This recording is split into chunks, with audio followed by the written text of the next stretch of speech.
Okay, so once upon a time there was this engine, and this engine's name was Thomas. One day he was sitting in that place where the choo-choo trains sit, and then all of a sudden some fat faggot with a top hat said, "Thomas, you must go take some stuff to some place."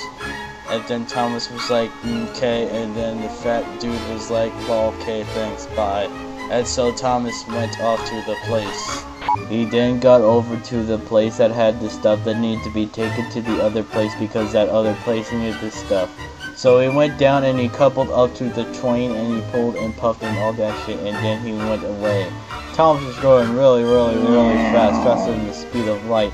Then the trucks were like, oh, let's bump this noob off the rails, and all the other trucks were like, KK, lol. Suddenly, Thomas saw a big pile of stuff in front of him, and he was like, oh no, then he tried to stop, but he couldn't because the trucks were pushing on him, and then he felled it off the rails. Later, some engine was pulling that queer train that had queer things called cranes, and then the engine pulling the queer train was like, lol, you is full of gay sauce. And then the fat dude was like, what the fuck is up with all the noise out here?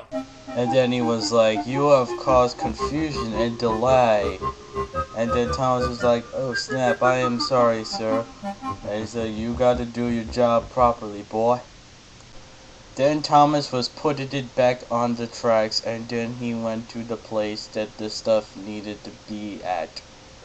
After that, the fat controller dude came out of nowhere, and he said, lol, well done, you are a really useful engine. And Thomas was like, happy. And they all live happily ever after. The end.